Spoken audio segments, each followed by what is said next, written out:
início o terceiro e último dia de programação do Seminário Internacional Trabalho Decente, Proposições para a Construção de uma Agenda de Saúde e Segurança, Equidade e Proteção à Infância e Erradicação do Trabalho Infantil, idealizado pelo Tribunal Superior do Trabalho por meio do Programa de Combate ao Trabalho Infantil e de Estímulo à Aprendizagem e do Programa Trabalho Seguro, e também pela Escola Nacional de Formação e Aperfeiçoamento de Magistrados do Trabalho, ENAMAT.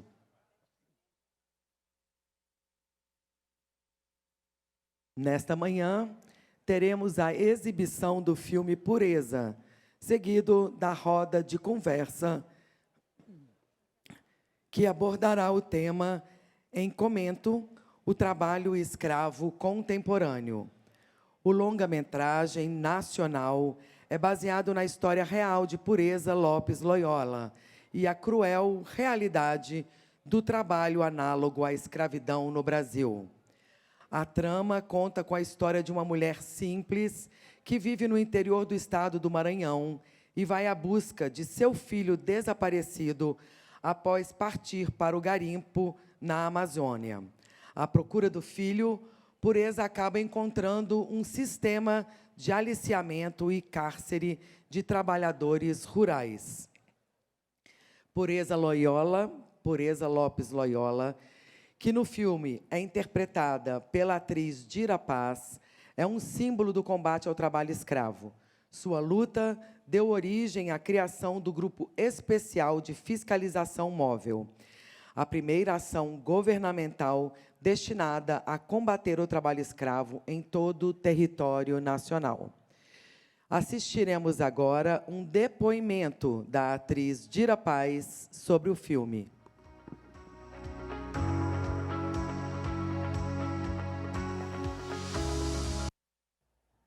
Olá a todos, eu sou Dira Paz e para mim é uma honra estar participando deste seminário com o nosso filme Pureza. Quando eu fui convidada para interpretar Pureza, eu me senti convocada, porque eu conhecia a história de Pureza. E ao ler o roteiro, eu percebi a potência e a oportunidade que a gente tinha e difundir o conceito, como acontece, como atinge tantas famílias, como é degradante o trabalho escravo contemporâneo. Então, artisticamente, é uma honra para mim ter um trabalho que tenha uma função social. E o Pureza cumpre essa função social. Primeiro porque a Pureza é uma heroína contemporânea, ela é uma abolicionista. E eu pude interpretar essa personagem também trazendo comigo o meu ativismo contra o trabalho escravo contemporâneo há mais de 20 anos, através do MUD, o Movimento Humanos Direitos.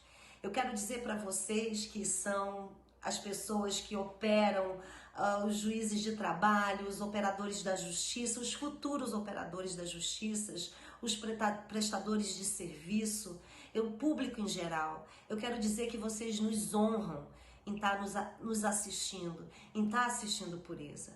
E eu espero realmente que a gente consiga, através do filme e através desse seminário, levantar muitas questões que são pertinentes a esse assunto e que a gente possa criar novos mecanismos, principalmente para que os futuros operadores da justiça se sintam encorajados a combater o trabalho escravo contemporâneo.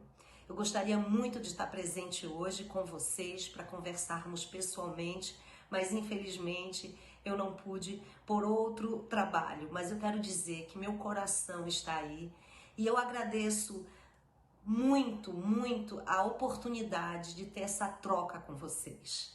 Eu desejo uma ótima sessão a todos. Eu espero que vocês gostem do filme e eu espero que a gente possa, todos reunidos, sermos combatentes ferrenhos contra o trabalho escravo degradante e que não combina com a nova sociedade que a gente está construindo. Vamos todos juntos, contem comigo sempre e muito, muito obrigada pelo carinho. Até uma próxima oportunidade.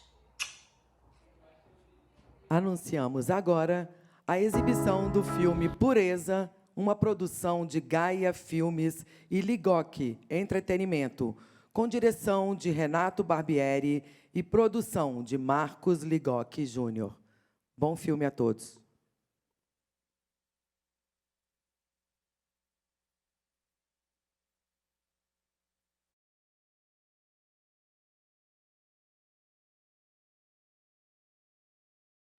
Então, vamos convidar agora para compor o dispositivo da roda de conversa que dialogará sobre o tema central do filme.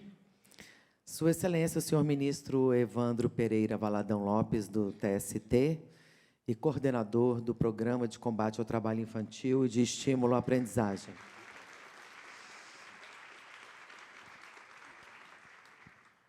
Sua Excelência, a senhora doutora Liz Sobral Cardoso, Procuradora do Trabalho e Coordenadora Nacional de Erradicação de Trabalho Escravo e Enfrentamento ao Tráfico de Pessoas do Ministério Público do Trabalho.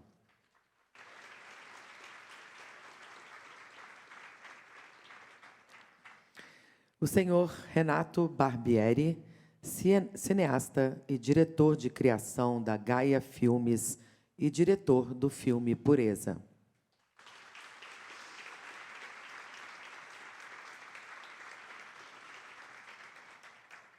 E o senhor Leonardo Sakamoto, professor doutor de jornalismo da PUC São Paulo e presidente da ONG Repórter Brasil.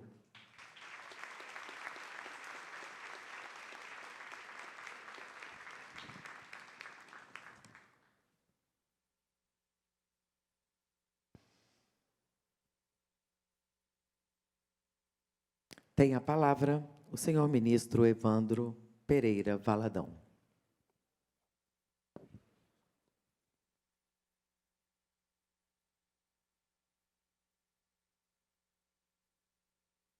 Bom dia a todos.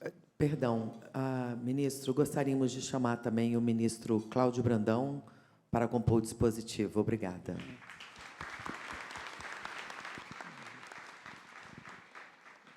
Bom dia a todos. É um prazer estar aqui hoje com essas pessoas ilustres, né? Que se dedicaram ao tema e se dedicam a tão importante tema. Obrigado pela presença de todos que estão aqui assistindo, que assistiram o filme e vieram para essa roda de conversa, o debate sobre a escravidão contemporânea. O filme é impactante. Eu, infelizmente, cheguei ao final, mas já havia, obviamente, assistido o filme. E percebi alguns suspiros, alguns choros, né? Pessoas emocionadas com o filme, com o que o filme retrata, não é? Agradeço a presença de todos vocês para esse debate.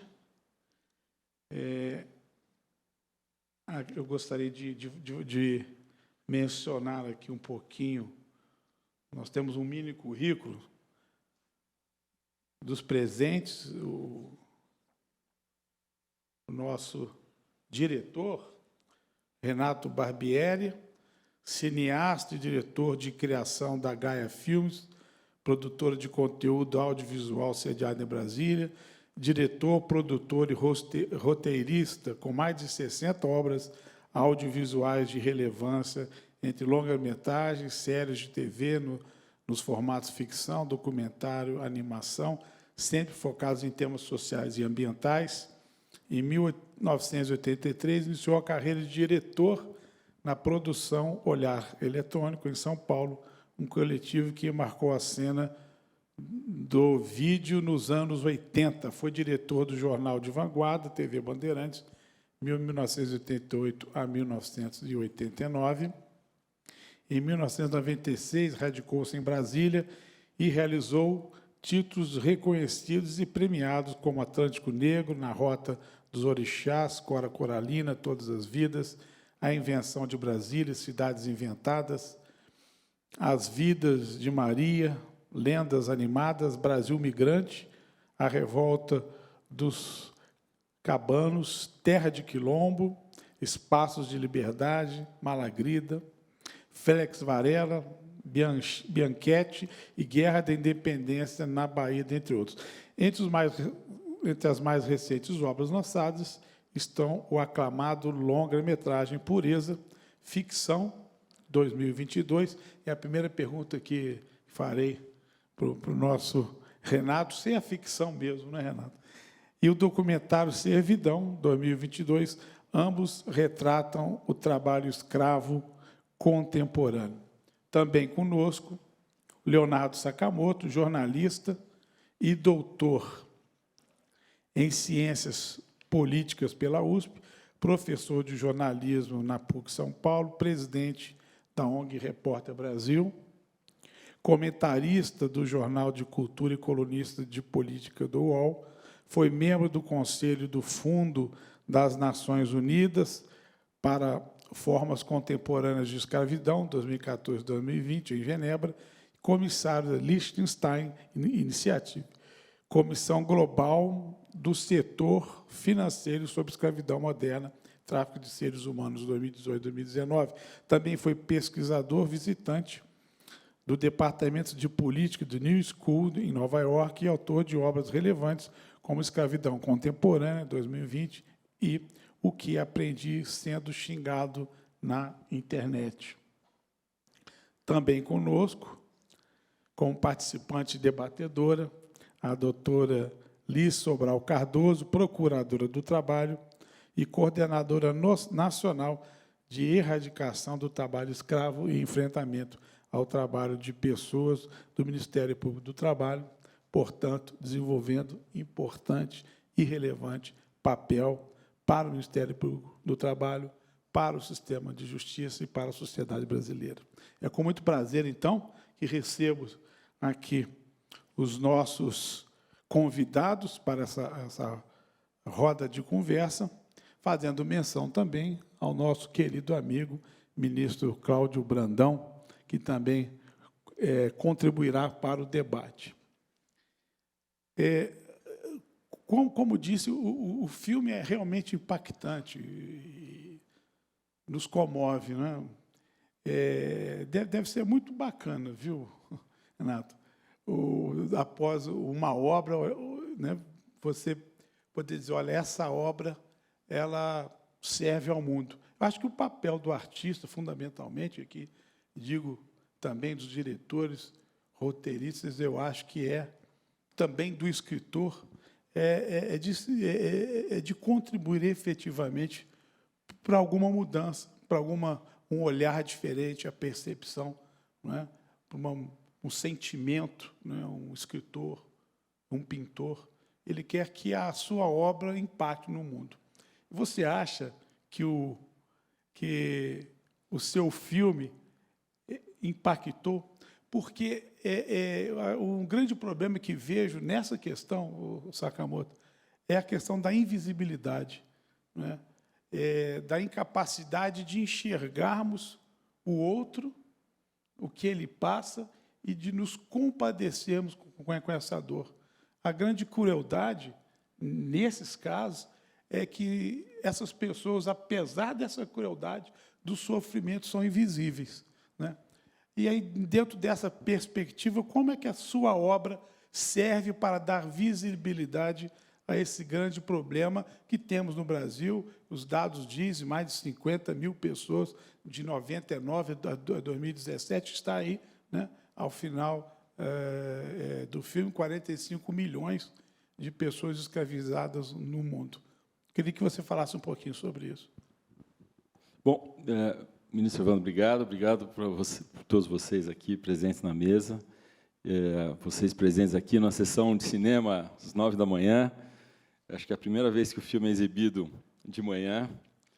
Era até para ser exibido à tarde, mas tem a posse hoje no Supremo, enfim. E agradeço a presença de todos vocês, agradeço o convite também, que vem sendo articulado com o ministro Lélio Bentes, né, de fazer essa projeção, né, há tempos que a gente está pensando nisso, e hoje chegou esse dia.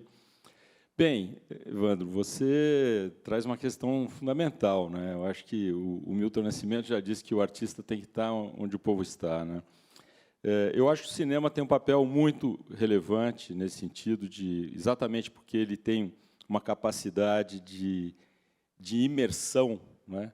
Da gente entrar dentro do filme, entrar dentro da obra, assim como a literatura também tem esse poder, né? E lembrando que o cinema é uma obra coletiva, né? Não é exagero dizer que, bom, os créditos finais denunciam quantas pessoas trabalharam, né, para que essa obra fosse realizada. Então, é uma obra de envergadura, assim, de muito trabalho, né? Está aqui presente o nosso diretor, o nosso produtor e roteirista, assina o roteiro comigo, Marcos Liguoc, por favor, Marcos. Grande roteirista, grande produtor, é uma produção de Brasília, né? O Pureza é uma produção 100% de Brasília. E não só, quando as pessoas entraram no filme, elas entraram em mais um filme, de um modo geral, né? Então, estamos fazendo mais um filme. Os trabalhadores de cinema, eles saem de um filme e entram em outro, né? E aos poucos as pessoas foram percebendo que elas estavam fazendo mais do que um filme, quer dizer, uma obra realmente social, de impacto social, de trazer para a visibilidade, exatamente o que você falou, trazer para a visibilidade algo que está na invisibilidade, né? E eu acho que a arte tem um papel muito importante nesse sentido, né? de trazer o real aqui para a cidade, vamos dizer, uma realidade que é vivida no campo, né? De violência, de invisibilidade, e o cinema tem esse poder de transportar as pessoas, né, para lá, né? Então, a gente estava aqui e, ao mesmo tempo, estava lá, né, na fazenda, enfim, vivendo o drama da Dona Pureza. Bom, só a questão, ela dá para a gente falar muito sobre ela, né, vários aspectos envolvidos, mas eu diria que nós vivemos no mundo um momento dramático, né? Não só por uma questão da escravidão, que esse país, né, eu costumo dizer que nunca viveu um dia sequer como nação livre, porque a escravidão, em sua forma contemporânea, começou no dia 14 de maio de 1888. Né? Eu acho que é mais do que na hora do Brasil escrever um novo livro na sua história, né, que é o livro de uma nação livre, né, sem racismo, sem discriminação de gênero, de classe, de região, né, discriminações regionais. Eu acho que está na hora da gente, de fato, construir uma nação para todos, né, todos os brasileiros, todas as brasileiras, né, eu acho que está mais do que urgente, até porque eu diria que a escravidão ela está na base de um problema muito maior, que é o problema também não só humano, mas um problema ambiental, que nós estamos, o mundo vive um momento dramático, que nós estamos indo a passos largos para um abismo ambiental que a gente não tem ideia do que seja, o que significa a temperatura, os polos derreterem, a temperatura subir 2, um efeito dominó que pode ir para 4, pode ir para 8 graus, e, segundo os cientistas, dizem, enfim, levando o mundo num lugar onde nem existia humanidade. Quer dizer, milhões de anos atrás, né, que a gente pode chegar numa temperatura, né? Então, eu diria que a questão do trabalho e da escravidão, né, a gente tem que atacar esse problema. Eu acho que, resolvendo essa questão, eu acho que todas as questões vão estar sendo superadas também. A questão ambiental mesmo, a gente sabe que o crime trabalhista, o crime humano, ele anda de mãos dadas com o crime ambiental, né? Na Amazônia, principalmente, né? Então, eu acho que a sociedade está no momento agora, eu diria que a gente tem que conectar as ilhas. Nós temos várias ilhas de excelência, né?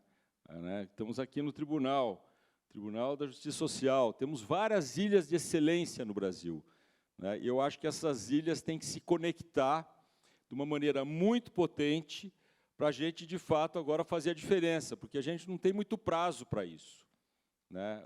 Segundo a ciência diz, os historiadores da ciência, nós vivemos a década decisiva, 2022, 2032. O mundo que nós entregarmos em 2032 pode ser um mundo onde essa futura geração já não possa transformar mais o mundo, ele já vai estar transformado, para pior.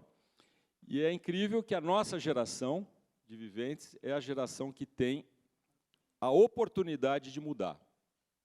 Os nossos descendentes, lógico, daqui 9 anos, né, eles já não terão, talvez, essa possibilidade de mudar que nós temos. Então, acho que a nossa geração tem uma responsabilidade gigantesca, né, de fato, levar o mundo para um outro lugar, que não é esse do abismo que nós estamos sendo levados, né, e eu acho que a união de todas essas ilhas de excelência se fazem muito necessárias, e a arte tem o seu papel nesse lugar também, como uma ilha de excelência também. Então, eu acho que a gente tem que se juntar mesmo com urgência. A Bel não pode esperar, né? Pureza diz, a Gaia não pode esperar também, né? A vida não pode esperar. Então, acho que estamos todos sendo convocados para essa urgência. Ok, muito obrigado. E, Sakamoto, diante disso, do que foi dito, aí é uma curiosidade minha, acho que de todos nós, o que te levou a escrever a Escravidão Contemporânea, o que te motivou e o que você esperava com essa obra? Bem, antes de mais nada, bom dia a todos e todas. Muita felicidade de estar aqui de novo no auditório do TST, né, para poder falar de trabalho escravo. O Escravidão Contemporânea, o livro, ele é, de certa forma, um acúmulo, né? Eu convidei várias pessoas que atuam no combate ao trabalho escravo, como eu, há muitos anos, e ela traz um acúmulo a respeito do tema, né? Eu digo que o trabalho escravo me encontrou, né? Ou seja, eu descobri o trabalho escravo contemporâneo no Brasil em 99, né? Exatamente fazendo reportagens. Na época, não era no interior do Piauí. E aí, desde então, eu nunca larguei o tema. Eu acho que é o principal tema, não só meu tema de cobertura, mas também meu principal tema de estudo como cientista político, né? Quem me acompanha no UOL ou na TV Cultura acha que eu só sou xingado por conta de questões políticas. Não, eu também sou xingado por questão de combate ao trabalho escravo. Aliás, mais ainda, né? Até porque só quando a para gente... deixar bem claro, eu te acompanho. Mas você não me xinga. Não. Eu só me compadeço com você. Muito obrigado, né? Agradeço, compadecimento é sempre bom. Até porque uma coisa interessante que é o seguinte, quando a gente... Eu ao longo de anos, né, e no meio desse poço de intolerância que a gente bem vive, né, e eu acho que o TST, exatamente como o principal tribunal social do Brasil, entende mais do que ninguém o que é ser mal compreendido em decisões importantes e relevantes, né? A gente vive um poço de intolerância em que muitas vezes o diálogo foi deixado de lado e não há solução sem o diálogo. A questão é que, quando a gente tenta travar um diálogo com os setores econômicos, com os setores produtivos, políticos, sociais, a respeito de um tema sensível como o trabalho escravo contemporâneo, muitas vezes a gente é rechaçado antes de começar a falar. Né? Hoje em dia, graças a obras como o do Renato, graças à atuação do Ministério Público do Trabalho, como da LIS, da Justiça do Trabalho, né, na figura dos ministros aqui presentes, também citar o doutor Jonatas, que está ali no auditório também, incansável combatente do trabalho escravo, graças à atuação dos auditores fiscais do trabalho, policiais federais, rodoviários federais, Advocacia Geral da União, graças à autoração dos servidores públicos que atuam na assistência social, na recolocação, no atendimento às vítimas, a gente começou, nas últimas décadas, a mudar a percepção sobre isso. Só que é um diálogo ainda difícil. Porque trabalho escravo, e isso está bem presente no livro, ele não é... As pessoas utilizam trabalho escravo. Existe uma parcela de quem utiliza trabalho escravo, como vocês bem viram no filme, que está vinculada à patologia. A pessoa realmente gosta de ver outra pessoa sofrer. Existe sadismo, claro. Mas a razão do trabalho escravo, a razão do bode velho, a razão do empresário, a razão do senador é econômica, em última instância. Utiliza-se trabalho escravo para-se o quê? Economizar dinheiro em mercados extremamente competitivos e globalizados, a fim de obter-se uma vantagem competitiva e legal. um dumping social, uma concorrência desleal. Usa-se trabalho escravo para se obter lucros no altar dessa competitividade. Se o trabalho escravo é uma ferramenta para obter lucro fácil, quando você chama o devido diálogo para falar, olha, vamos fazer o seguinte, o que a gente está pedindo não é uma revolução comunista, porque comunismo também virou palavra de moda, né? Tudo é comunismo, né? Então, e aí o pessoal fala, não é uma revolução comunista. O que está se pedindo nada mais é do que o respeito ao capitalismo, que é o quê? É o contrato de compra e venda da força de trabalho. Você respeita o que está naquela velha senhora chamada CLT, tão xingada e tão pouco compreendida. Respeita a CLT, só isso. Respeitar a CLT não é comunismo. É a base da sociedade em que a gente está fundado. É o artigo 3º da Constituição. Né? Então, o que acontece? E aí o pessoal fala, não, espera lá. Aqui é livre mercado, aqui a gente quer fazer o que quer. Isso não é livre mercado, isso é crime. Então, combater o trabalho escravo significa levar prejuízo para algumas pessoas, sim. Para quem? Para supostos empresários e seus sócios, né, que tentam fazer digamos, subverter as regras da economia, do trabalho e da sociedade. E é por isso que muitas vezes é tão difícil. Por isso que muitas vezes é tão difícil. E aí tem um ponto interessante no livro, mas também que vem sendo travado, vem sendo debatido pelos atores do combate ao trabalho escravo, que a gente, nos últimos 28 anos, desde a criação do Grupo Móvel, em maio de 95 até hoje, a gente avançou muito no que diz respeito à responsabilização, inclusive dos executores do crime. Só que a gente precisa ir além. A gente precisa ir além dos beneficiários diretos. A gente precisa entrar na responsabilização das cadeias produtivas. A gente precisa entrar na responsabilização de quem compra, de quem vende, de quem financia. A lista suja do trabalho escravo...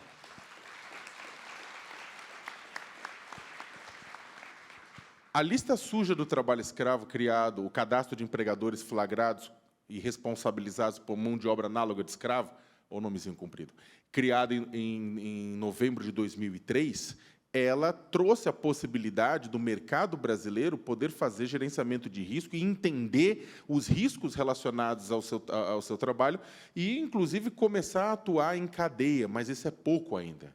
O Ministério Público do Trabalho, a Justiça do Trabalho, a Auditoria Fiscal, a Inspeção do Trabalho tem avançado nisso, mas ainda a gente falta avançar em mais. É entender que o trabalho escravo não nasce simplesmente por conta de um desvio de conduta de um indivíduo, mas ele é fruto de um contexto econômico. E se esse contexto econômico não for devidamente endereçado, a gente está frito. A gente só vai acumular processo aqui no TST, em outros tribunais, e por aí vai. Só para finalizar, que eu acabei me empolgando, desculpe, porque o tema, exatamente, acho que esse é o grande desafio que a gente tem hoje, só para fazer um pequeno comentário do momento que a gente vive. A gente viu, né, e eu acho que o trabalho do Renato ele é uma obra-prima, né, exatamente por mostrar, né, o que significa na ponta esse trabalho análogo de escravo e esse sofrimento. No momento que a gente está hoje, é importante entender isso, e eu vou explicar o porquê. Em momentos de grave crise social ou econômica, aumenta a vulnerabilidade para o trabalho escravo. E a gente passou por uma pandemia de Covid-19 global, que tornou mais vulneráveis os trabalhadores em todo o mundo. Eu falei, inclusive, com o relator para trabalho escravo da ONU, Tomoyo Bokata, que escreveu várias vezes durante a pandemia para os governos tomarem cuidado, porque haveria fragilização da mão de obra que poderia ficar mais suscetível ao trabalho escravo. Só que a fragilização da mão de obra e a crise econômica em si, ela não aumenta o trabalho escravo. O que aumenta o trabalho escravo? O momento no Brasil em que o trabalho escravo dá uma disparada são momentos de retomada do crescimento. Porque é um momento em que o rosto da juquira que precisa ampliar o pasto, que precisa ampliar a lavoura, que precisa ampliar a produção. E a gente está vivendo este momento agora. É um momento de retomada econômica. E é um momento em que a mão de obra vai ser mais aliciada para produzir rápido em nome do desenvolvimento. Então, momentos como esse precisam ficar na memória, cenas como essa precisam ficar na memória, porque, mais do que nunca, este momento é o momento em que o setor público vai ser solicitado e vai ser demandado para dar resposta a aquilo, porque aquilo volta a acontecer em nome do quê? Em nome da economia, em nome do crescimento, empurrado por cadeias globais, empurrado por cadeias locais. É isso, obrigado. Muito bem. Parabéns aí pela fala. Eu vou pegar uma carona, porque eu acho que no Brasil nós exploramos muito pouco uma teoria que tem no direito, que é da cegueira deliberada, a teoria do avestruz. Eu acho que nós tínhamos que avançar doutrinariamente, viu, Cláudio, nesse assunto, para responsabilizar aqueles que, ao final, se beneficiam do trabalho escravo, da terceirização precarizante, enfim, né? Mas aí é uma obrigação nossa do sistema de justiça. Doutora Liz, vou fazer uma provocação que deveria ser para o Barbieri, o Renato, que é o seguinte: esse filme é ficção ou é um documentário? Diante da sua experiência no combate ao trabalho escravo.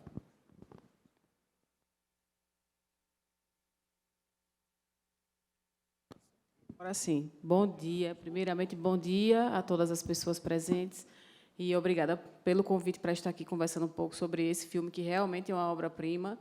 Acho que já é a 7ª vez que eu assisto o filme e ainda bem que eu fui a última a falar aqui nessa mesa, porque realmente ele mexe muito com os nossos sentidos, as nossas emoções, e ainda bem, né? Porque é isso que a gente precisa fazer.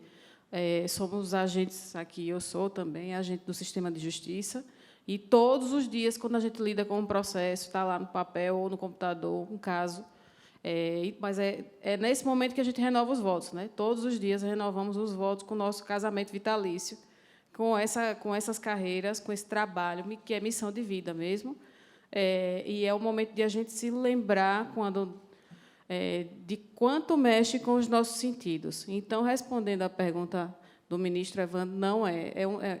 Até o próprio Renato já falou sobre isso, né? Esse é um filme documentário. Ele tem também um caráter de documentário, porque, infelizmente, não é ficção. E ele é atual. O pior de tudo é isso, né?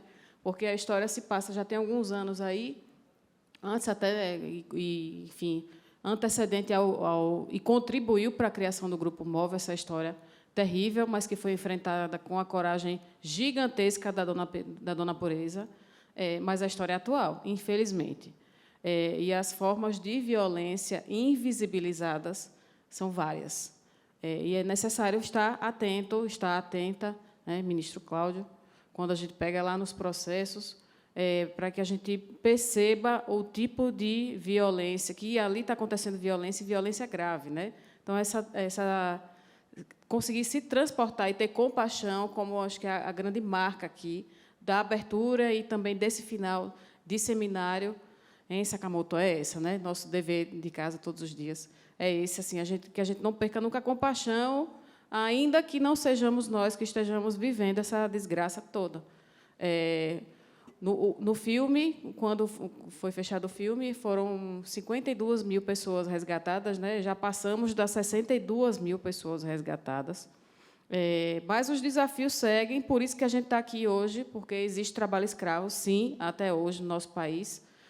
Tráfico de pessoas para fins de várias explorações existe, sim, no nosso país, e o tráfico de pessoas é uma pauta nossa também, trabalhista, né? Também diz respeito ao mundo do trabalho, é necessário estar atento, estar atenta, porque as violências seguem, né? E, assim, desafios vários para que a gente consiga erradicar, é urgente erradicar trabalho escravo, emergencial, conseguir erradicar trabalho escravo. E temos alguns desafios, acho que assim, um principal é mexer na ferida, em algumas feridas, né? Mas a ferida da discriminação, gênero e raça. Dona Pureza, o filme é Pureza, né? Dona Pureza também trabalhou, isso é muito bem relatado no filme, né? E muitas purezas fazem o trabalho de cuidado, o trabalho doméstico, e isso muitas vezes não é reconhecido como um trabalho ou não como deveria. E o pior ainda é o caso da escravidão sexual, que o filme também aborda isso, que é ainda mais invisibilizada, né? Então, nossos desafios seguem e são muitos.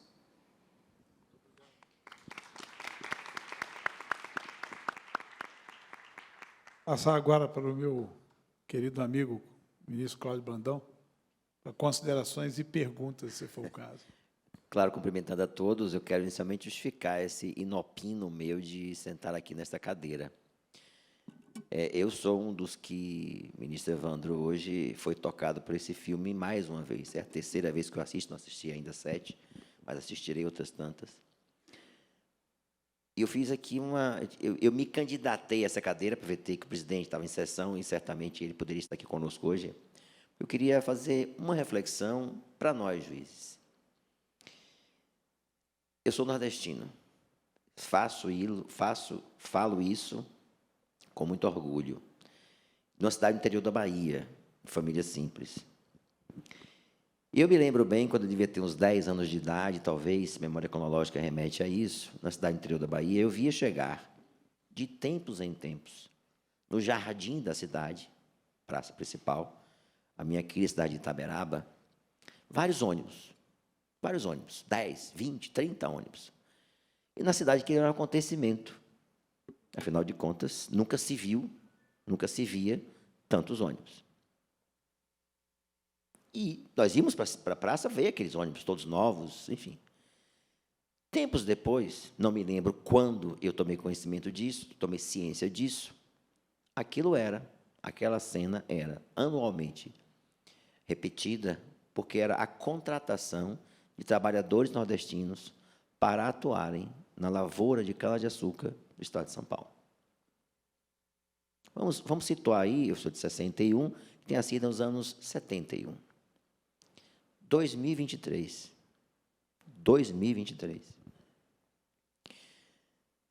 Num dos municípios mais ricos do país, Caxias do Sul, trabalhadores da cidade de Valente, município de Valente, interior da Bahia, região cisaleira, extremamente pobre, são resgatados exatamente com a mesma promessa de que teriam ali uma vida melhor, como eu vi naquele filme ser retratado e é retratado. Então, a pergunta que fica, e aí deixo para todos nós a reflexão, o que é que nós precisamos fazer como pessoas, como magistrado, procuradora, cineasta, jornalista, mas assim como pessoas para mudar esse mundo? Porque não é possível. Não é possível que nós ainda convivamos num mundo em que as pessoas admitam ser uma superior à outra. Leonardo falou uma coisa interessantíssima do ponto de vista da lógica do sistema. O que nós queremos é o capitalismo, não é o comunismo. Queremos que a CLT, que é uma legislação extremamente simples, que foi editada há 80 anos, seja cumprida. Ontem tivemos aqui um evento muito interessante, uma palestra muito interessante, em que se falou muito da conscientização do mundo de hoje, enfim.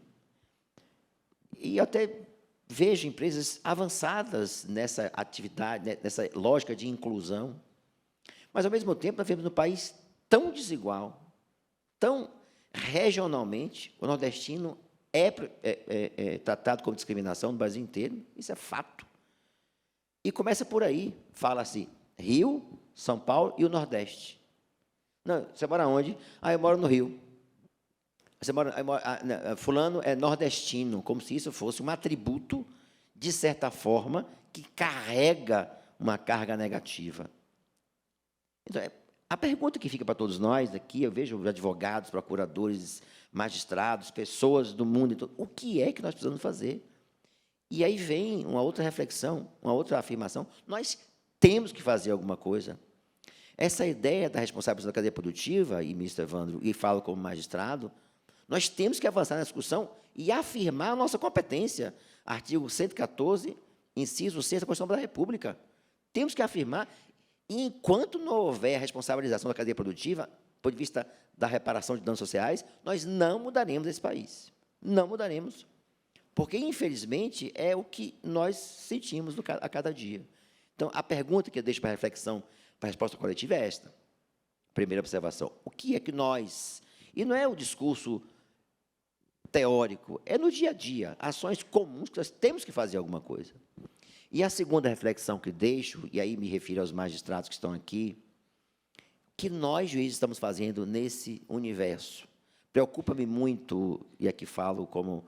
Evandro foi diretor da Escola Judicial, portanto, falo como alguém que contribui à formação e tem uma experiência fantástica de ter trabalhado como gari, numa experiência de vivência de mundo, na Escola do Tribunal Regional do Trabalho da Primeira Região fez. O que me deixa muito a pensar é algo que nos preocupa enquanto formadores, é a elitização da magistratura trabalhista no Brasil. Este é um tema que tem que vir a debate. Não sei se sabem, a média salarial que nós julgamos é R$ 2.400 no Brasil. R$ 2.400 é a média. Nós não encontramos nossas audiências lá de primeiro grau, altos executivos, diretores de empresas discutindo bônus que não foram pagos. Nós encontramos, Leonardo, são as pessoas, que a senhora sabe muito bem, e Renato retrata isso no filme de uma forma muito bruta, mas, ao mesmo tempo, muito impactante, são as pessoas que querem o básico. Vejam os 10 maiores temas da nossa atuação, que está no site do nosso Pelo Trabalho, é aviso prévio, são férias. 80 anos depois da legislação trabalhista brasileira, nós estamos discutindo o essencial. Então, nós temos que ter essa preocupação, nós, enquanto magistrados, enquanto sociedade, enquanto advogados, enquanto procuradores, enquanto formadores de opinião, seja pelo cinema, pela literatura, pela crítica política, inclusive, pelo jornalismo investigativo, qual é o judiciário que nós queremos em 2023. Porque nós temos 80 anos de história, e 80 anos que nos orgulham mesmo. Dos 80 anos, eu tenho 42, como servidor e magistrado. Metade dessa história eu vivi. Mas o que eu vivia há 36 anos atrás, 42 anos como servidor, ainda vejo hoje. Então, volta aí ao ministro Evandro. O que é que nós precisamos fazer para mudar este mundo que nós somos parte dele, integrante? Obrigado, ministro Evandro. Parabéns pelas palavras. O ministro Cláudio mencionou que eu fui gari, né, numa experiência que nós fizemos na Justiça do Trabalho da Primeira Região, e os meus colegas de trabalho, os outros, não sabiam que eu era juiz, obviamente. Né? O que eu preciso fazer é melhorar como gari, porque na minha primeira atividade do dia, eu coloquei o lixo em cima da mesa, e a minha colega me falou assim, que absurdo, você é gari, como é que você não sabe que não pode colocar esse lixo em cima da mesa? Eu tirei rapidamente, coloquei no chão, mas eu queria falar dessa experiência, que eu vou passar para uma pergunta para todos vocês, foi muito enriquecedora para mim, porque eu me deparei, a cada minuto, por incrível que pareça, com os preconceitos. Impressionante. Eu não sabia que eu tinha tanto preconceito. Eu não sabia, quer dizer, a minha ligação com as pessoas, quer dizer, tão imbuída de preconceitos. Aí eu confesso, eu já escrevi sobre isso, então eu posso confessar os meus pecados, né, e as minhas culpas. Mas teve um dia de treinamento, eu escolhi uma camisa feia, minha pior calça, meu pior tênis, porque eu estava lá anonimamente e fui ao curso de gari. E quando cheguei lá, todo mundo arrumado, todo mundo bem vestido, pessoas alegres, as mulheres com unhas pintadas. Meu Deus, que vergonha, né? E também vi muita solidariedade, né? Nesse dia, eu sempre achei muito bonita essa história, por isso que eu vou repetir aqui. Tinha um senhor, já idoso, e eu, nesse dia de treinamento, eu olhei assim e falei, nossa, o senhor é tão idoso, né? Gari e tal. E um rapaz do lado dele.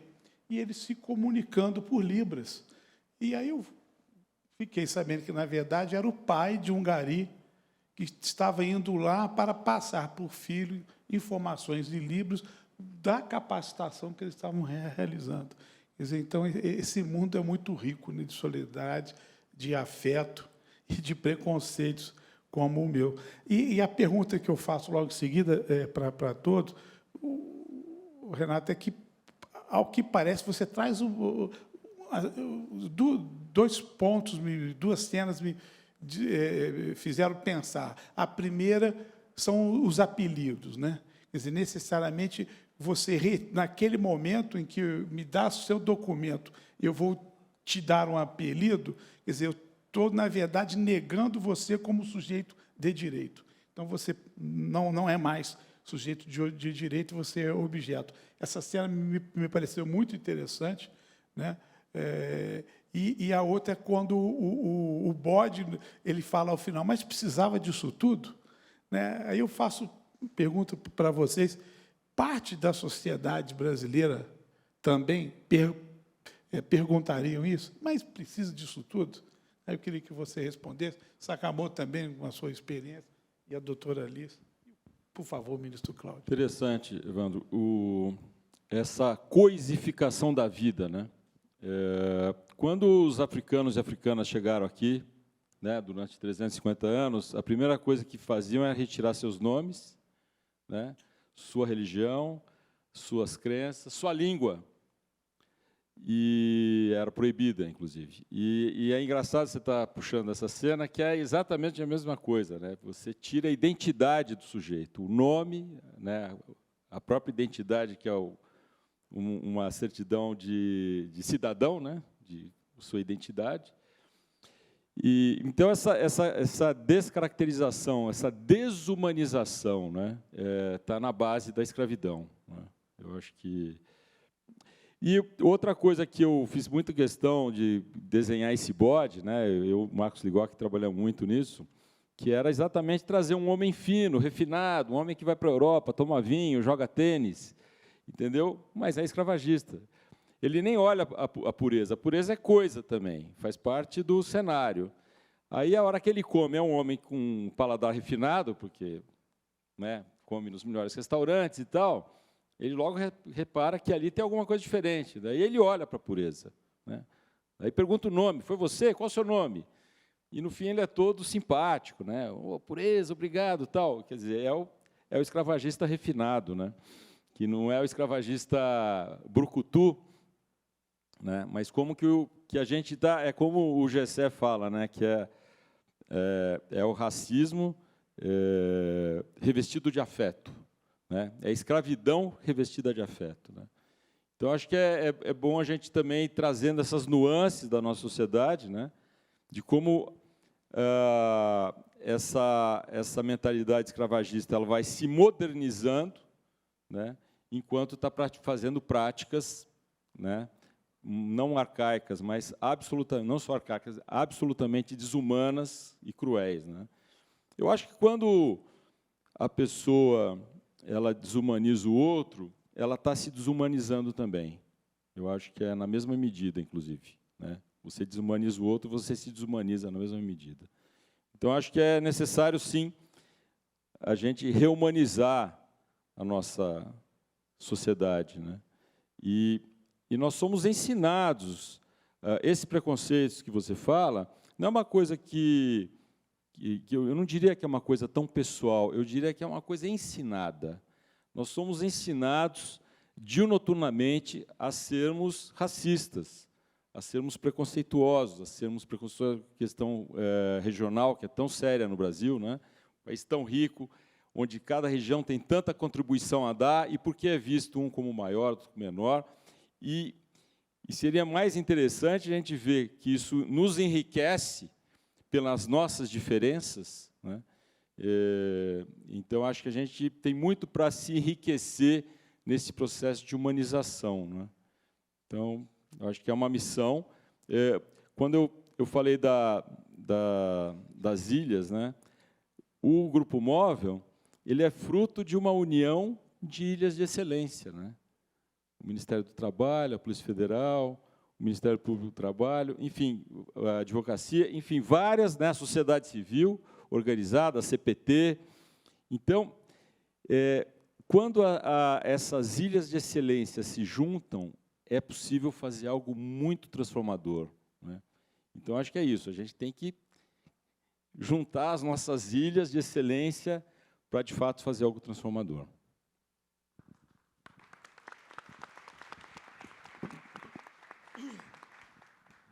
Pegando o gancho deixado pelo Renato, eu estava lembrando, tem uma frase, de uns anos para cá, o Grupo Especial de Fiscalização Móvel passou a atuar, muito por conta depois do resgate da Madalena Gordiano, lá em Patos de Minas, trabalhadora empregada doméstica, né, resgatada da escravidão após 38 anos. E o Grupo Móvel começou a receber mais denúncias, e isso é uma constante, né? O Grupo Móvel recebe denúncias sobre determinado setor na hora que o pessoal vê na TV, vê no noticiário. Puxa, mas espera lá, aquela situação é a situação que está acontecendo com a minha vizinha, com a empregada da minha vizinha, ou no sítio do lado, ou mesmo o trabalhador e a trabalhadora ouvem no rádio, se reconhecem na exploração e, a partir desse momento, resolvem tomar uma atitude. Então, você teve um aumento no número de resgates, de denúncias e resgates de trabalhadores e trabalhadoras escravizados, chegando, inclusive, ao caso de maior tempo de escravização contínua, que é um caso de uma trabalhadora doméstica no Rio de Janeiro, no ano passado. Ela foi resgatada aos 84 anos, depois de 72 anos, servindo 3 gerações da mesma família, dos 12 aos 84. Ela foi pega para criar, é uma frase comum, né, que, na verdade, esconde, né, uma forma de exploração do trabalho muito violenta. Outra frase, que aí se enquadra, eu acho que no que o ministro estava falando, é a frase, talvez a frase padrão, que me dá um arrepio toda vez que eu ouço, quando a gente vê um caso de resgate de trabalho escravo no emprego doméstico, é a frase do tipo, mas eu tratava ela como minha filha, né? Mas ela era como minha filha. Aí você vê que, na verdade, os filhos e filhas da pessoa em questão têm um quarto próprio, fizeram faculdade, falam inglês, francês, italiano, espanhol, aparecem em fotos no Instagram, curtindo Maiorca, Ibiza com os pais, enquanto a pessoa que era como se fosse a filha fica trancada, fica trabalhando de sol a sol. Como se fosse, mas não é. Né? Esse como se fosse tenta legitimar, né, a razão de exploração, mas não é. Ela não é tratada como filha, ela é uma trabalhadora escravizada, uma subtrabalhadora, né, uma cidadã de segunda classe, né, que tem o direito de conviver junto com a Casa Grande contemporânea, porém, não faz parte dessa Casa Grande contemporânea. Isso extrapolando, a gente lembra o que aconteceu anos atrás, quando os direitos das trabalhadoras empregadas domésticas foram equiparados aos direitos do restante da população. Vocês lembram? Todo o argumento, o que eu fui xingado naquela época, o pessoal falando, mas eu não vou poder ter mais empregado. Então, não tenha!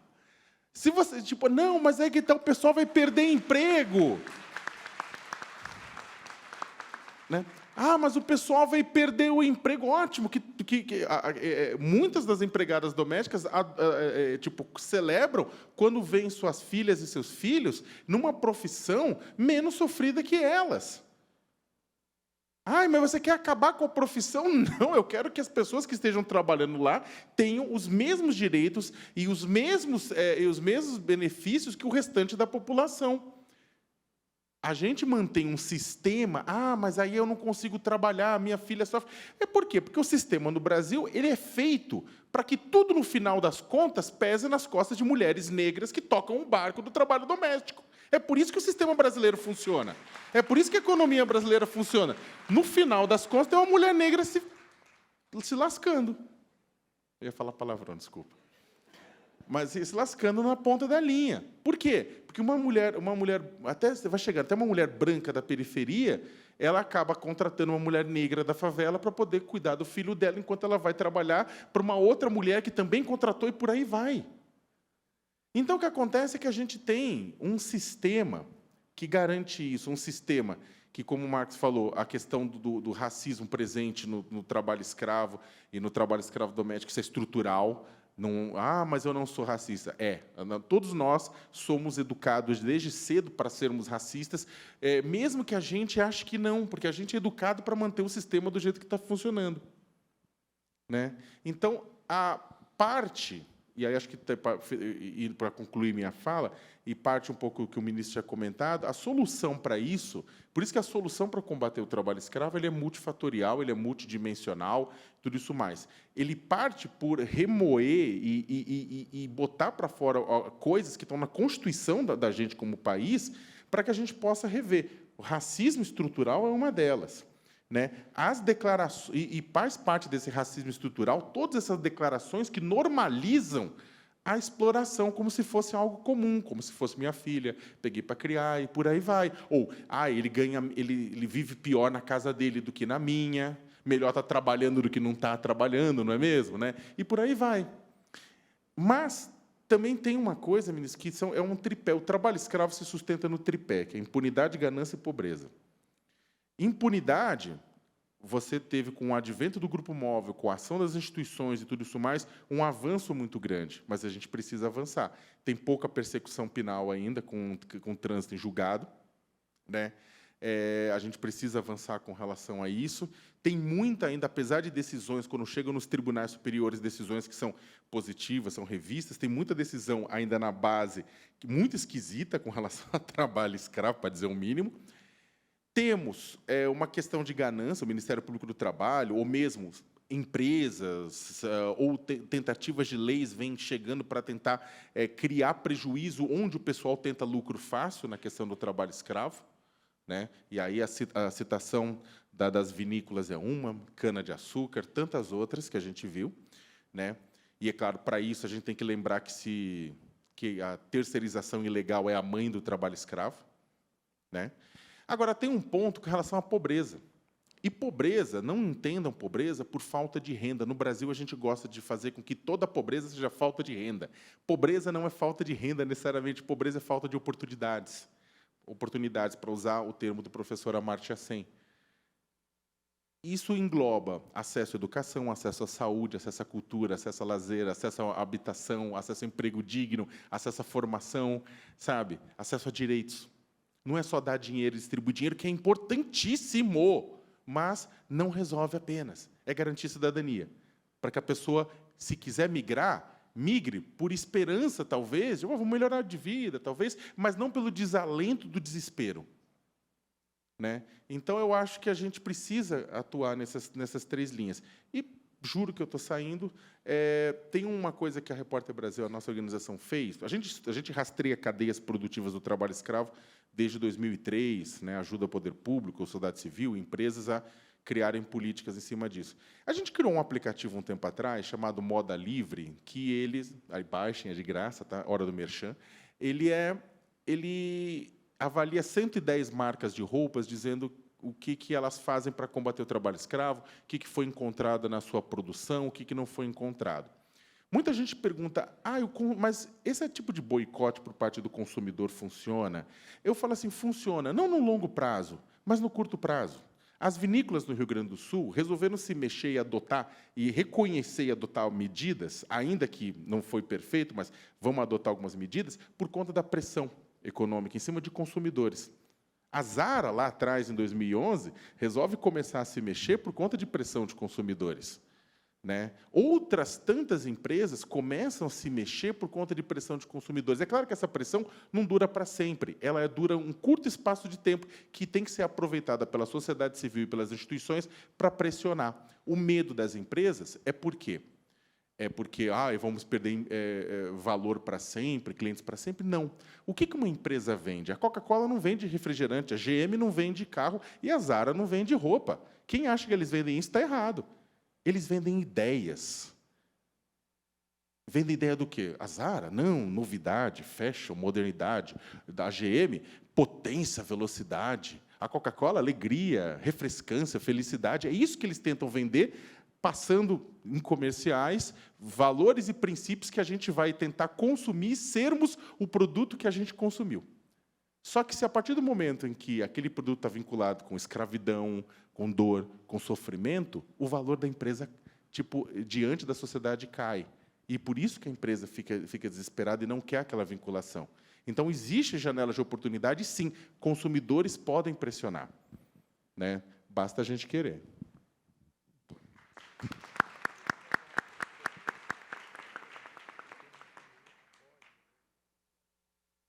como, né, nessa roda de conversa, eu estou péssimo, mas, enfim. Porque o que a gente nota nas ações que tratam do tema é sempre uma argumentação do bode. Olha, não era para isso tudo, não é bem assim, não. Gostaria que falasse um pouquinho sobre isso também, essa impressão de vocês, de que ainda existe uma parte, infelizmente, substancial da sociedade que entende, olha, não é bem assim, não. Eu estava aqui pensando, né, formulando as respostas para as duas perguntas, do ministro Evandro e do ministro Cláudio. São duas perguntas muito boas. Se precisa disso tudo, precisa disso tudo, precisa de muito mais. Existem estudos, inclusive, que um tempo atrás eu li uma pesquisa bem interessante falando sobre algum tempo de pesquisa que foi feito para analisar comportamento, né? Análise econômico-comportamental. E para entender o que é que funcionava para moldar comportamento, no caso, de forma coletiva, né? Comportamento estruturante social. Se era o sentimento de ético, moral, né, de responsabilidade, ou se mais pendente para o medo de ser responsabilizado. E o medo de ser responsabilizado ganhou assim em larga escala.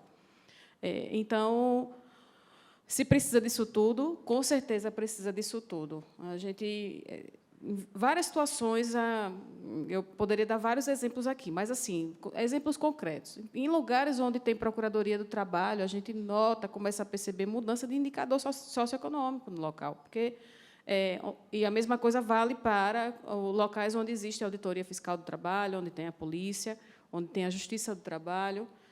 O simples fato de existir o órgão exerce uma pressão, mas é nesse sentido. Eu não vou fazer isso, não, porque tem alguém aqui do lado que pode me responsabilizar. Então, precisa disso tudo, com certeza, precisa de muito mais, né? O Brasil vai melhorar muito quando os órgãos de fiscalização e o sistema de justiça se multiplicarem, se tornarem gremlins, porque é isso, precisa existir e precisa funcionar. Isso vale para todos nós aqui, né? E eu queria muito comentar sobre a pergunta, o questionamento, a reflexão do ministro Cláudio, porque o que precisa ser feito, né? É isso. Nesse nosso casamento vitalício, esse casamento é bom, que é o casamento com a nossa instituição, com as nossas instituições e com a nossa missão institucional, com a Constituição. A gente precisa distribuir, né? A Justiça Social, como também o Ministério Público do Trabalho, enfim, mas os órgãos, o sistema de justiça e de fiscalização no mundo do trabalho precisa distribuir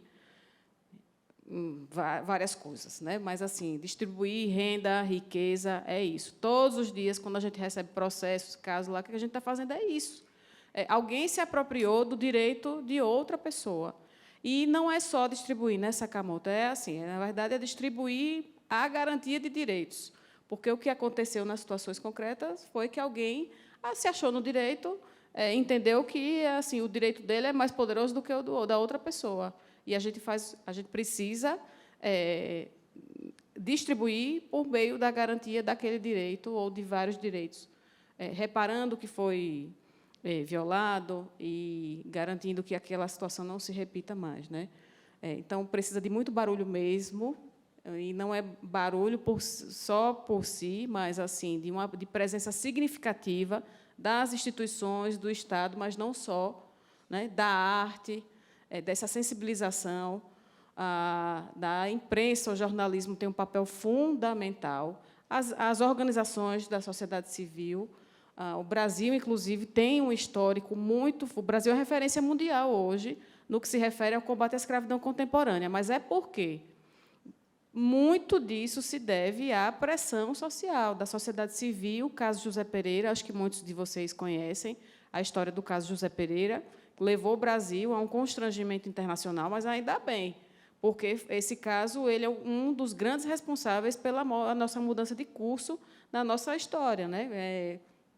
Foi um dos casos responsáveis para que o Brasil assumisse que ainda existe trabalho escravo, que a gente está hoje aqui, estava naquele tempo, falando sobre trabalho escravo, mesmo tantos anos depois de a abolição ter acontecido, né, de escravatura ter caído enquanto sistema legal, social-econômico, e a gente está falando de trabalho escravo, como estava na época do caso José Pereira. O Brasil foi denunciado, se constrangeu, ainda bem, reconheceu que ainda existe trabalho escravo, adotou medidas significativas, tornou esse pacote de medidas, a criação do grupo móvel, da lista suja, a mudança do conceito do artigo 149 do Código Penal, a criação das comissões, a Comissão Nacional de Erradicação do Trabalho Escravo, um plano, o Brasil tem plano nacional de erradicação do trabalho escravo, tem medidas, metas a serem cumpridas.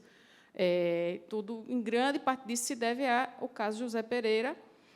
E, no caso José Pereira, Paraná, José Pereira não morreu, mas teve a vida dele, assim, aquela marca de tudo que ele viveu, ele vai carregar para sempre. Paraná morreu naquela situação, não pode ter morrido à toa, né? Mas a gente está aqui ainda hoje, falando de trabalho escravo, porque é preciso isso tudo. Sim, é necessário, isso tudo é necessário, é fundamental. A gente tem que se manter, insistir, provocar, incomodar. Essa é a nossa função.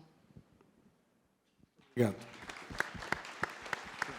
Ministro Evandro, a resposta à pergunta, eu acho que Vossa Excelência até já disse há pouco, quando falou da invisibilidade, né? Eu acho que essa é a questão, porque nós invisibilizamos as pessoas que não fazem, em regra, as pessoas que não compartilham do nosso mundo mais próximo.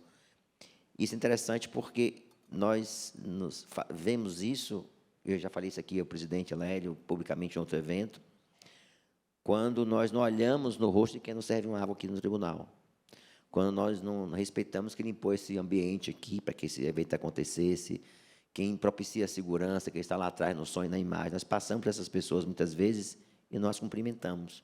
Isso é invisibilização cotidiana, estruturante, que está na nossa raiz, que nós precisamos fazer com que isso mude. Um outro ponto também interessante, cada vez que a gente assiste um filme, ou este filme, alguma cena nos marca. E uma cena hoje, algumas me marcaram, mas uma interessante, quando o Flecha vive o dilema ali de atirar ou não atirar, e ele primeiro vem naquela condição de que mudou, né? Ele era alguém escravizado, e ele se acha agora em outra condição, ele assume esse papel. Quando a humanidade dele brota mais forte, quando ele tem que tomar a decisão mais difícil, que é atirar a impureza ou impedir que ela fuja, e uma lágrima, na cena do filme, né, claro, rola no olho direito dele, e ele aí, então, a humanidade fala mais alto. O momento assim, do desafio, o que lá no seu íntimo era a humanidade que ele tinha na sua essência, fala mais alto. Então, o personagem que ele vivenciou naquele momento, que ele vivenciava na condição de capataz, sucumbiu diante da humanidade, que era a sua essência. Então, quando o ministro Evandro aqui falou da sua experiência como gari e falou dos preconceitos que ele estruturantemente tem dentro de si, e nós temos isso, quando nós, enfim, nos mais simples gestos cotidianos, ele constatou na sua vivência o quanto ele está distante de um mundo que é importante que nós sempre tenhamos em mente que o trabalho é produto da condição humana. Nós falamos em trabalho e não falamos mais do trabalhador. Se trabalho existe, é porque alguém, um ser humano, homem ou mulher, antes do resultado, era a essência. Então, eu acho que, para responder à pergunta do ministro Evandro, a primeira pergunta, eu acho que isso é muito pouco. Precisa, e aí Sakamoto disse muito bem, a FEA tem que ser revolvida a cada dia, para que nós consigamos fazer com que as humanidades dentro de nós brotem, porque, afinal de contas, nós acreditamos nessa humanidade, até porque estamos aqui discutindo isso. Que isso se repita, que filmes como este sejam exibidos na formação dos magistrados, obrigatoriamente, sabe, para as pessoas discutirem, para quem sabe, em algum momento, o magistrado do trabalho que vai ser formado numa escola elitista, num ambiente que, em geral, é elitista, que é machista, eurocêntrico, preconceituoso, misógino, ele possa, dentro de si, fazer voltar a humanidade, porque é essa humanidade que nós acreditamos, porque em torno dela nós estamos aqui, depois de 3 dias de eventos, dia inteiro de palestras, paramos hoje pela manhã, para assistir a um filme, e seria mais um filme.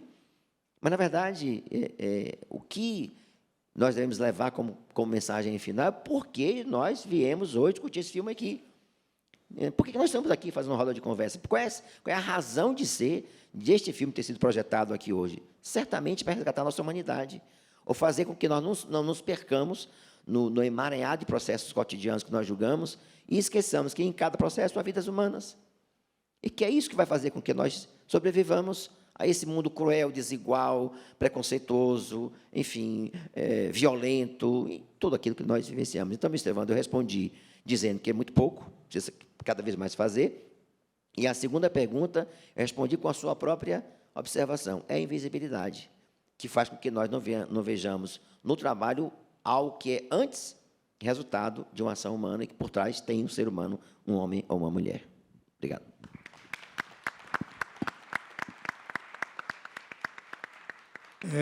Bom, infelizmente nós temos que encerrar, desculpem, né? Gostaria mesmo de continuar essa roda de conversa, mesmo porque, Renato, o filme termina, né, de ficção, mas a realidade continua, né? Então, nós podemos, talvez, ter o Pureza 2, Pureza 3, até mesmo. E uma outra oportunidade, gostaria que você falasse um pouquinho sobre o Abel verdadeiro, de carne e osso.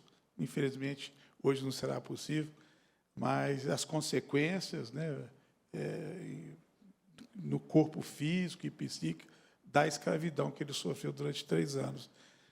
A história continua, infelizmente. Bom, o presidente está me dando autorização para você falar um pouquinho disso, porque eu acho importante isso, né? E aí eu vou estender para os demais o que fazer depois do resgate, como a sociedade brasileira ela deve se portar e contribuir após os resgates desses trabalhadores. Bem, o Abel, tamanha violência que ele vivenciou, não é? E tudo que está no filme foi registrado de testemunhos, né, vivenciais mesmo. As pessoas que viveram isso me relataram, né, trabalhadores, a própria Dona Pureza, né? Desculpe interromper, mas é interessante que determinadas pessoas que foram filmadas como atores no filme são egressos do trabalho escravo, não é isso? Eu estou equivocado? Não, está certíssimo. Aí é o lado documental mesmo, que ali até chamou a atenção, que esses trabalhadores do núcleo, né, de trabalhadores rurais, são trabalhadores rurais reais e muitos deles foram resgatados pelo Grupo Móvel, inclusive, né? Então, a gente fez um trabalho de casting, né, de elenco, lá em Marabá, e um trabalho incrível com a nossa produtora de elenco, e fizemos uma seleção daqueles que tinham já um talento natural para serem atores, quer dizer, se tivessem tido oportunidade, como, né, você falou, né, quantos cientistas, quantos atores, artistas, quantos magistrados não estão jogados às margens, né, das periferias das cidades e das ruas, né? Então, acho que é um tesouro, né, incrível. O Abel é um desses desperdícios, né? Quer dizer, a pessoa que foi profundamente abalada com toda essa violência que ele sofreu. O Abel vivenciou o peão de trecho, ele saía de uma carvoaria, ia para uma fazenda, e foi para o garimpo, e sempre como peão de trecho, sendo escravizado consecutivamente, e isso abalou muito ele psiquicamente, né? Eu não consegui, em nenhum momento, ter uma entrevista com o Abel, por exemplo, né, no processo de pesquisa do filme, né, onde eu entrevistei várias pessoas, e, enfim, várias entrevistas com a Dona Pureza, inclusive. E o Abel ele não conseguiu dar esse depoimento para a gente, porque ele, de fato, está muito abalado, né, estruturalmente abalado. Então, isso acontece com muitos trabalhadores que não suportam a tamanha violência. Então, é o Brasil jogando um tesouro imenso, né, de certa maneira, assim, perdendo, né, de fato, perdendo, para dizer o mínimo, essas pessoas que podiam estar dando uma contribuição enorme na nossa sociedade, né? Então, é isso que aconteceu com o Abel. Ele até hoje está lá, a dona Pureza tem muita dificuldade, né, de conseguir fazer essa gestão, né, do Abel. Uma pena a dona Pureza não está aqui, ela está com uma saúde frágil, não é? Recebeu um prêmio, né, é importante ressaltar que ela recebeu o prêmio de heroína do Departamento de Estado americano em junho passado, esteve lá em Washington, né, e foi lá com a Suzana. E, bom, então é isso, respondendo a sua pergunta.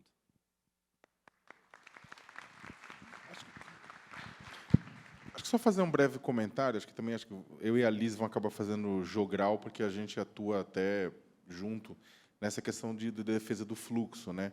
Existe um fluxo de atendimento, né, para resgate de trabalho escravo e para o pós-resgate do trabalho escravo.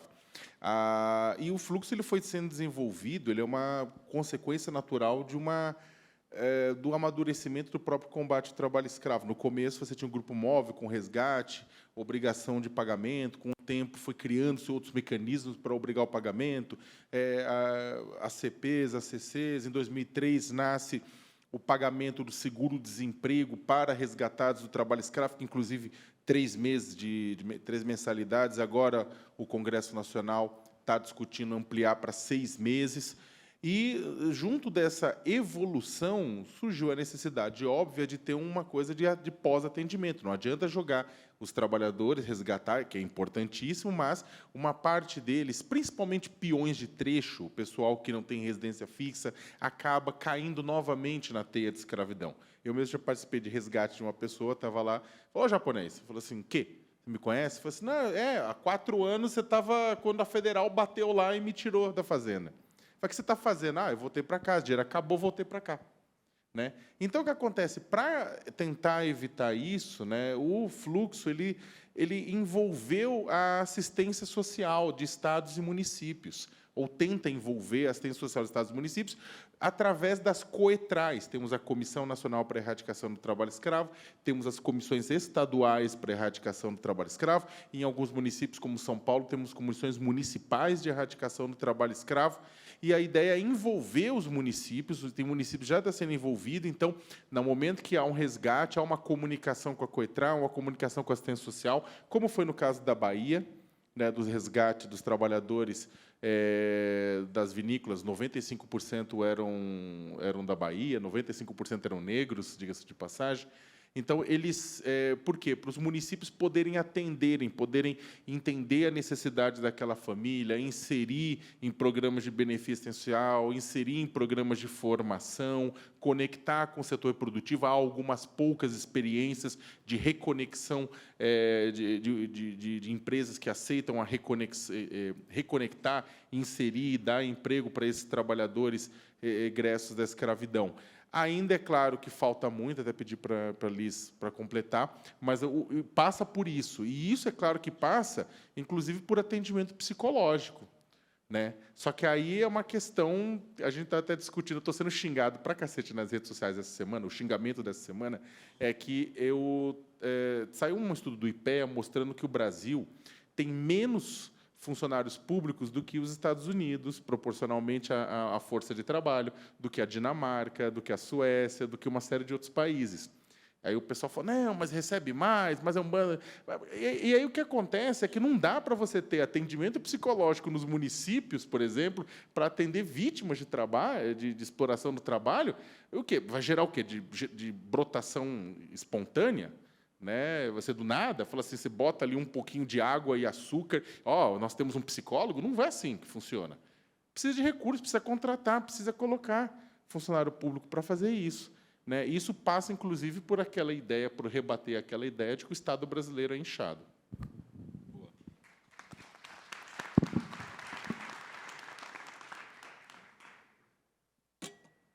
Dobradinha aqui, né? Saca-volta. O que precisa ser feito depois, né? O fluxo, hoje a gente já tem, foi lançado em 2021, o Fluxo Nacional de Atendimento às Vítimas de Trabalho Escravo. É um protocolo e é muito significativo, pois estrutura essa organização, né? Quem deve receber denúncias, atender as denúncias, de que forma, Os órgãos precisam se articular, conversar entre si, e também fala um pouco sobre o pós-resgate. As pessoas precisam de atendimento no pós-resgate, e a assistência social tem, de fato, um papel fundamental nesse pós, né, nesse caminho depois do resgate. Mas é fato que o Estado, o momento que a gente vive hoje, é que o Estado brasileiro não consegue atender a todas as situações, não consegue assistir a todas as vítimas. E então aí a gente volta para o começo, né? As mesmas medidas que servem para atender as vítimas, elas também são medidas de prevenção, porque uma vez que se atenda aquela pessoa, seja garantindo a indenização, seja realizando o atendimento no imediato pós-resgate, inserindo nos programas sociais governamentais que já existem. Essa medida ela é uma medida de atendimento a quem já foi vítima de violência, mas não só, né? Aquilo gera renda, inclusive, para aquela pessoa, aquele contexto familiar e a comunidade de onde aquela pessoa veio. E o filme também fala sobre isso, né? São contextos. As comunidades de origem das pessoas que são vítimas de trabalho escravo são completamente comprometidas. O fluxo da escravidão contemporânea no Brasil funciona assim, né? As pessoas são recrutadas, aliciadas, transportadas, enfim, traficadas de locais no Nordeste, em sua imensa maioria. Também sou nordestina, sou sergipana, ali somos vizinhos, e eu também já vi isso acontecer. Sergipe é, inclusive, conhecido como o estado que exporta mão de obra, né? No Nordeste tem essa marca muito forte, horrorosa, de local de origem de pessoas que acabam sendo escravizadas em outros estados, onde a atividade econômica está em atividade mais intensa. Então, essas medidas de atendimento às vítimas, que são também medidas de prevenção, são fundamentais para mudar o contexto daquela realidade, do local de origem das pessoas. É fundamental mexer nesse ponto. Isso é uma ferida aberta, gigantesca, e ela diz sobre várias ações e medidas de inclusão que não foram adotadas lá no momento da abolição da escravatura, né? O 14 de maio não viveu algumas medidas que eram necessárias e que foram clamores, inclusive, naquele contexto, literaturas relatam. É interessante revisitar essa literatura que retrata aquele momento, os anseios que existiam sobre aquele momento da abolição, mas medidas que não aconteceram, né? Inclusão socioeconômica, no sistema de educação, reforma agrária, que não aconteceu, e até hoje a gente é uma das feridas e é uma das medidas necessárias para se erradicar trabalho escravo. E aí, só para fechar, é fundamental. Mas é uma ferida gigantesca. É até difícil falar sobre esse tema. Eu mesma já passei por algumas situações, enfim, colegas, mas é isso, sobre que é uma medida ultrapassada no nosso país, mas ela não ela não aconteceu a contento até hoje, e é determinante para esse quadro que a gente vive hoje, né? Atual, como retratado no filme. E só para fechar a minha fala, eu queria contar uma situação que eu vivi esses dias, que aconteceu no interior do estado de Sergipe. Meu pai me ligou para me contar essa história. Um menino que é conhecido, ele tem 9 anos hoje, é uma criança conhecida nossa, lá do interior. Ele disse assim: esses dias aconteceu uma coisa comigo, me ofereceram para cortar grama de uma roça que tem aqui do lado. E eu disse que não ia cortar a grama do lado. Não fui cortar grama. E a pessoa que ofereceu o trabalho disse assim: mas, fulaninho, meu filho, eu vou lhe pagar um agrado para você cortar a grama. Você está precisando, está de férias escolares. Corte a grama, vou lhe pagar um agrado. Ele: agrado não. Agrado não. Se eu for cortar, é meu direito. Você tem que me pagar, mas eu não vou, ainda assim. Ai, meu pai... Olha, esse menino aprendeu isso. Meu Deus, graças a Deus que esse menino aprendeu isso, né? Eu vi Felipe entrando aqui em algum momento, uma liderança jovem que tem um papel fundamental de mobilizar a juventude nesse sentido. E eu achei maravilhoso esse relato do meu pai, assim, porque, na verdade, uma criança não deveria estar enfrentando esse tipo de situação, né? É uma tragédia. Mas ele recusou e ele tem uma consciência de cidadania que muito espontânea, foi muito espontâneo. Eu não sei realmente onde foi, de onde ele ouviu essa coisa assim do meu direito. E se eu for trabalhar, eu vou ter que, você vai me pagar, mas eu não vou. E não foi mesmo. Mas é também uma ação necessária, né? Levar para as escolas, para a juventude, direitos. Não se faz favor em distribuir justiça, não. É garantia de direitos. Eu também, se vou ser breve, mas eu queria falar um pouquinho Bom, eu sou, já disse aqui, do interior da Bahia. Meu avô foi vaqueiro, sempre fui ligado à área rural, por isso que o filme me toca tanto. E eu vi essa semana agora, que os trabalhadores da região de Valente, no caso das vinícolas, estão sendo capacitados para caprinocultura na região de Valente, onde, de fato, é muito disseminada. E no que toca, e eu vou me ater ao trabalho escravo na região rural, é resgatar a possibilidade de desenvolvimento sociocultural, socioeconômico dessa pessoa na terra. Não há coisa pior para o homem do campo do que ser colocado numa cidade. Isso, o nordestino tem a relação... O homem do campo, de maneira geral, né? Não sei se eu falo do nordestino, porque é de onde eu venho e de onde eu conheço.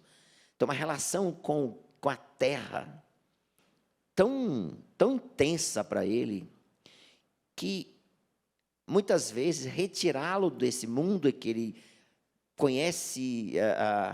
Eu me lembro bem do meu avô olhava para o céu e dizia quando ia chover. E dizia por quê, porque é árvore e tal, porque é ave e tal. E era, assim, absolutamente... Ele compreendia o mundo com uma sabedoria. Ele não tinha ensino formal, mas ele tinha uma sabedoria que era o mundo dele. Então, o pós-resgate dessas pessoas que foram para o campo é no campo. Então, o Estado tem que viabilizar economicamente, socialmente, que essas pessoas permaneçam no seu mundo. Porque não adianta colocar num abrigo, não adianta colocar num bairro de uma cidade, numa comunidade urbana. O que vai fazer? Quando ele puder, ele vai vender essa casa. Vender, se for dele, esse amigo, ele quer voltar para onde ele veio. Em 64, essa música me toca muito, Luiz Gonzaga lançou Triste Partido. Não sei se vocês conhecem essa música. A letra dela era quase... Quem não conhece, eu recomendo ler a letra dessa música. É a história do nordestino, da Seca 37, indo do setor de Pernambuco para São Paulo. E é aquilo hoje. Quando ele começa a dizer que tem que vender tudo para preço módico, para o fazendeiro que quer comprar, e fala do gato, do cachorro, enfim. Quem ouve a música na voz de Luiz Gonzaga, chora, como hoje vários choraram aqui no filme que foi exibido. Então, para responder de modo objetivo a pergunta do pós-resgate, e me refiro à área do campo, mais especificamente, para contextualizar um pouco, para mim é viabilizar a manutenção no campo. Estrutura de irrigação, se for o caso, programas sociais, a região do semiárido baiano, do semiárido nordestino, é muito difícil sobrevivência lá, porque, enfim, se não tiver viabilização da água, é fadada um ano depois não ter mais nada. Em Sergipe tem um projeto, não sei se ainda existe, muito interessante, o projeto Chapéu de Couro, que eu via bem quando eu ia de Paulo Afonso para Aracaju, que é irrigação sustentável, enfim, cultura sustentável, com a barragem de Xingó. São pequenos núcleos rurais que são cedidos, não são vendidos, eles não podem vender, mas com assistência técnica, tratores de uso coletivo. É muito interessante, porque de um lado direito, do lado esquerdo da estrada, quando eu viajava para lá ainda, era a área já pronta, e o lado direito da estrada é a área ainda por fazer. Se alguém fosse colocado no veículo só para o lado esquerdo e depois virasse sem saber o que estava do outro lado, não dizia que era a mesma estrada. Completamente. O que mostra a pujança da possibilidade da agricultura sustentável quando você tem insumos de água, assistência técnica, acompanhamento educacional, social, enfim, para que as pessoas tenham o amparo do Estado. E aí, claro, que quando nós defendemos o Estado, não é o Estado de violência, é o Estado que tem que fazer o seu papel de assistir as pessoas que, por razões de vida, não tiveram a oportunidade que nós tivemos por estarmos aqui hoje. Então, para mim é fundamental, é manter o homem no campo, mas não dar a terra a essa pessoa, não desapropriar, aliás, a regulamentação da emenda, inclusive, carece de implementação, não é somente dar a terra, é dar a terra, mas de maneira sustentável, a viabilizar a sua manutenção no campo, porque colocar essa pessoa na cidade, ministro Evandro, é, em pouco tempo, candidatar à depressão, até casos de violência pessoal, e essa pessoa vai ser infeliz o resto da vida, porque ela é um estranho no mundo urbano. Obrigado.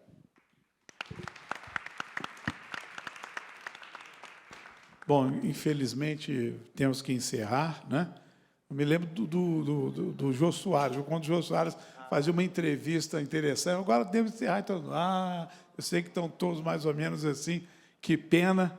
Né? Agradeço muito a presença de todos, do Renato, do Leonardo Sakamoto, da doutora Alice Sobral, do ministro Cláudio Brandão. Foi muito proveitosa essa nossa roda de conversa. Vocês trouxeram reflexões incríveis, questões incríveis.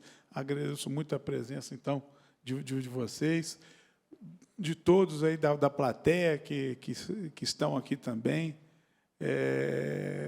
Tenho certeza que todos adoraram mais essa parte do nosso seminário. Agora, eu queria fazer um agradecimento especial, dos servidores que participaram ativamente. Agradeço a vocês, aos juízes auxiliares, a SECOM, o cerimonial, todos que ajudaram a realizar esse belíssimo evento. Mas eu queria fazer um agradecimento especial e de coração ao presidente, ao nosso presidente Lélio Bentes. Muito obrigado, presidente, pelo seu apoio, ajudou a idealizar o evento e nos incentivou a realizar esse evento, deixando bem claro a sua vocação de magistrado. Porque o ministro Lélio, a todo dia, ele prova a sua empatia, a sua solidariedade ao próximo, esse olhar que devemos ter como magistrados para o outro. Muito obrigado, ministro Lélio, porque juiz tem que gostar de gente. E Vossa Excelência prova isso a cada dia. Muito obrigado a todos. Estamos encerrando o evento. Solicitamos que, por favor, aguardem, ainda vai ter o encerramento final do seminário. Obrigada. E, neste momento, os senhores ministros Evandro Pereira Valadão e Cláudio Mascarenhas Brandão farão a entrega do certificado de participação aos debatedores e, em nome da presidência do TST e do CSJT, será conferida também a medalha e o troféu comemorativos dos 80 anos da CLT.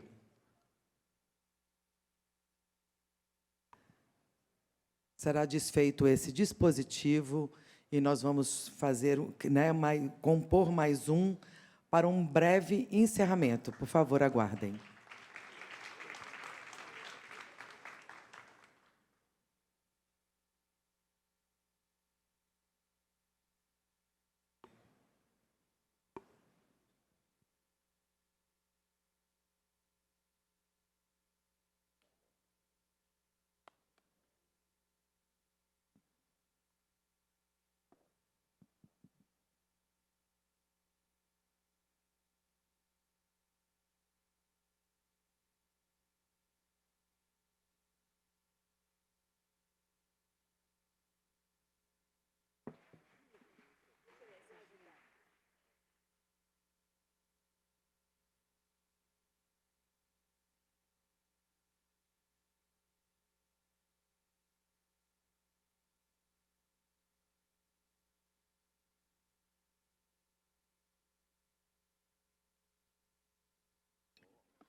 Gostaríamos de convidar o Dr. Sérgio Molina para compor o dispositivo, por favor.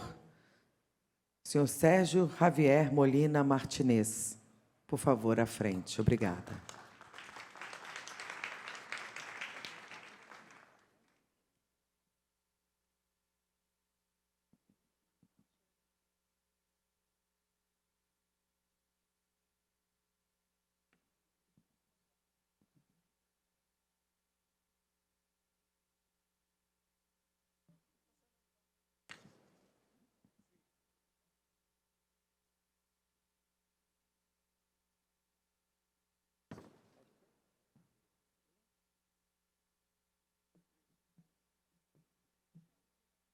Como parte da conclusão do Seminário Internacional Trabalho Decente, proposições para a construção de uma agenda de saúde e segurança, equidade e proteção à infância e erradicação do trabalho infantil, daremos início à cerimônia de assinatura do memorando de entendimento entre o Tribunal Superior do Trabalho, o Conselho Superior da Justiça do Trabalho e o Conselho da Judicatura Federal do México. O objetivo deste memorando de entendimento é estabelecer a cooperação em áreas de comum interesse entre as partes, com o propósito de estabelecer o quadro de referência para o desenvolvimento de ações conjuntas que facilitem a adequada implementação da justiça trabalhista. Neste momento, o senhor ministro Lélio Bentes e o senhor juiz Sérgio Javier Molina Martinez procedem com as assinaturas do memorando de entendimento.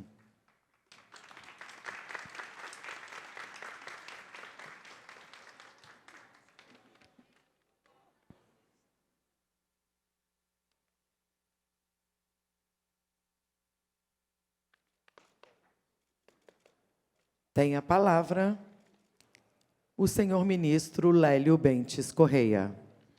Bem, gente, muito rapidamente, porque estamos todos já na hora da fome, não é? E essa jornada foi, sem dúvida, uma jornada magnífica. Tivemos aqui 2 dias de atividades intensas, ouvimos juristas, especialistas, militantes do movimento social, mas, acima de tudo, ouvimos o Brasil de verdade, o Brasil profundo, veio ao Tribunal Superior do Trabalho e essa é a casa dessas pessoas.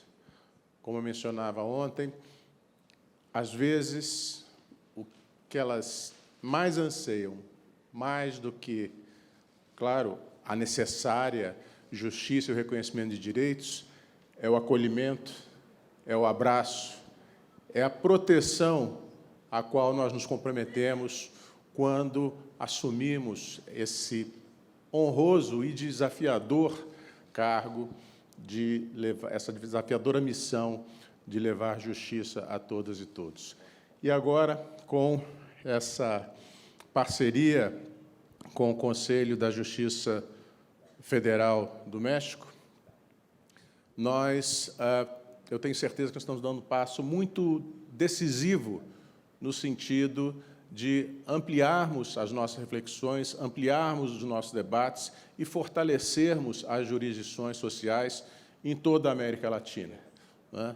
Afinal de contas, como vimos ontem na palestra do juiz Molina, compartilhamos desafios históricos, sociais e também jurídicos, e, com certeza, haveremos de encontrar nas experiências bem-sucedidas dos nossos irmãos e irmãs do México e de outros países, a inspiração e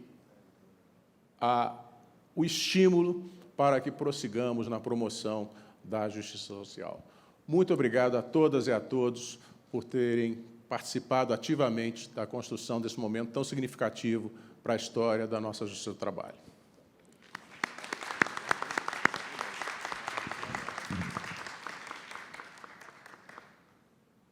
Quisiera agregar que este seminario ha dejado la idea de que las juezas y los jueces en Brasil y México sean los factores del cambio social, que por sus decisiones en lo individual y en lo colectivo sean los elementos que contribuyan a establecer una sociedad más digna, más decorosa e igualitaria en nuestros países y por el bien de nuestra sociedad, que allá afuera busca jueces y juezas sensibles ante las problemáticas de un trabajo forzoso, de un trabajo infantil y de un trabajo con condiciones de flexibilidad inadmisibles en estos tiempos.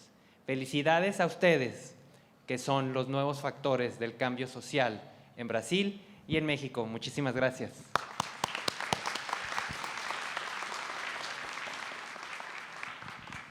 Então, agradecendo mais uma vez a todas e a todos que contribuíram para a realização desse histórico evento, não é?